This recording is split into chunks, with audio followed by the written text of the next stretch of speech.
Welcome to Highway Herald, your roadmap to the latest in auto. Today, we're diving into the world of electric vehicles, and it's not all sunshine and rainbows. The downturn in EV sales is causing a ripple effect. Not only are automakers feeling the sting of unfruitful investments, but dealerships are also grappling with unsold EVs gathering dust in their lots. The situation has escalated to the point where dealers are scrambling to offload these vehicles, even if it means selling at a loss.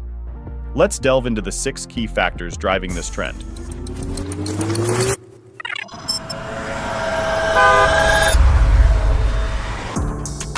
Factor number 6, the downshift in EV sales. Undeniably, the most glaring reason dealers are struggling to sell EVs is the unexpected stagnation of the market. For the first time in years, we're not just seeing a slowdown in growth, but an actual decline. If we examine the figures from this year's first quarter, we see some concerning trends. While some argue that EVs are still growing with a year-over-year change of 2.6%, the quarter-over-quarter changes tell a different story. Sales have dropped more than 15% compared to the last quarter of 2024. In raw numbers, the first quarter concluded with 268,909 new electric car sales. When we consider the entire market, EVs now hold a 7.3% share, a decrease from the previous year's final quarter. Simply put, the momentum for EVs has significantly slowed. This is evident when we compare the current trends to those of 2023 and 2022. In 2023, the year-over-year growth was an impressive 46.4%, and in 2022, it was a staggering 80%. With the current slowdown, it's clear that the era of early adopters is over. As the middle class is expected to spearhead the next wave of electrification, it's evident that EVs are yet to become an appealing option for the masses. We'll delve into this further shortly.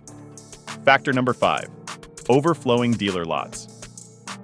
In the wake of the COVID-19 pandemic and subsequent events like the Ukraine war, dealerships found themselves in a favorable position when it came to selling electric vehicles.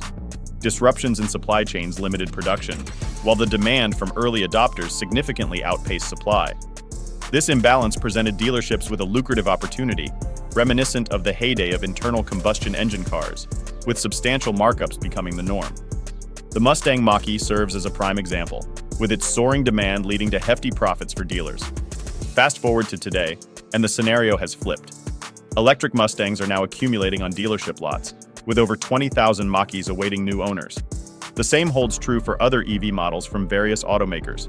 Demand has dwindled, while production has ramped up significantly, with some sources suggesting it's 4 to 5 times larger than last year. The anticipated growth in the EV segment hasn't materialized as expected, leading to an oversupply. The result? A record-high market day supply for EVs, with estimates ranging from 90+ to well over 130 days. With EVs stuck in dealer lots and no room for markups, dealers and automakers are resorting to massive discounts to clear their inventory of these once sought-after vehicles of the future. Factor number 4, the high price tag of EVs. In recent months, we've seen a significant drop in EV prices. Tesla led the charge, with other automakers quickly following suit, slashing prices in an effort to stimulate sales. The Austin-based EV Pioneer now offers its vehicles at a 13.5% lower price than the same period last year. As a result, EVs are more affordable than ever before. The average transaction price for a new EV dipped to just over $55,000 in the first quarter of this year, marking a substantial 9% year-over-year decrease and a 3.8% drop from the last quarter of 2024. However, despite these reductions, EV prices remain steep for the middle class. This is evident not only in sluggish sales, but also in the hefty incentives automakers are offering.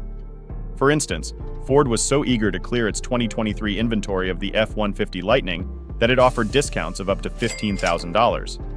Even with these substantial discounts, ICE and hybrid cars remain a more affordable option, with the average transaction price hovering around $42,000. This price disparity is reflected in the rise in leased EVs, which now make up around 27% of the market. Leasing also allows buyers to qualify for the full $7,500 federal tax credit offered by the Inflation Reduction Act, further highlighting the high cost of EVs. Before we delve deeper, we'd appreciate it if you could subscribe to Highway Herald. Your support fuels our passion to create more content like this. Now let's explore factor number 3, the challenge of selling EVs. Dealerships are finding that selling electric vehicles is a more complex and time-consuming process compared to their internal combustion engine counterparts. The simplicity of buying an ICE car often involves just a single visit for a test drive and paperwork completion, usually wrapped up within an hour. However, the landscape changes dramatically with EVs. The novelty of EVs means potential buyers need more time to understand these vehicles and their technology. It's not uncommon for a customer to make multiple visits, sometimes as many as 4, before deciding to purchase an EV. This extended decision-making process can be taxing for salespeople who work on commission.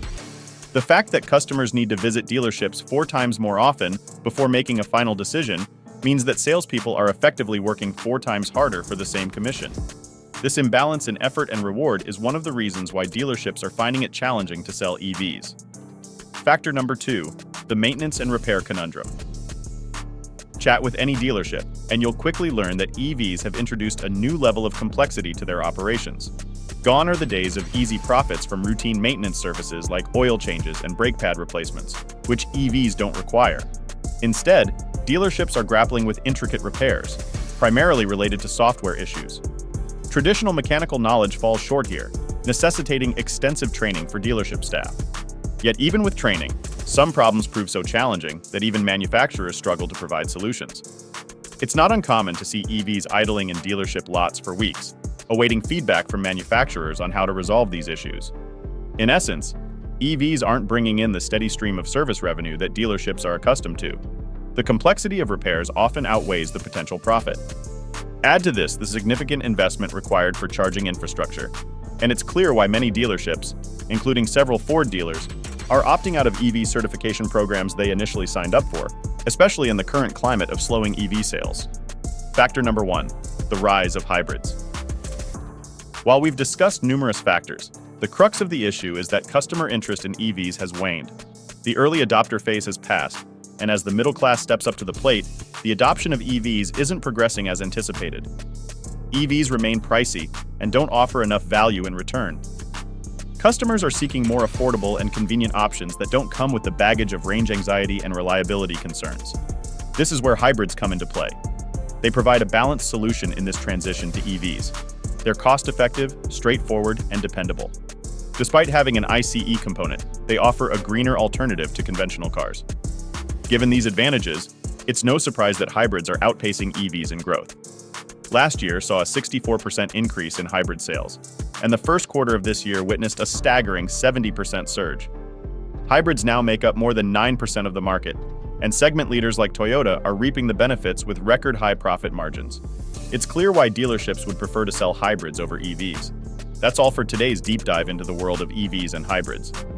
If you enjoyed this journey and want to stay updated on the latest vehicle trends and insights, don't forget to subscribe to Highway Herald. Thanks for watching and see you on the next ride.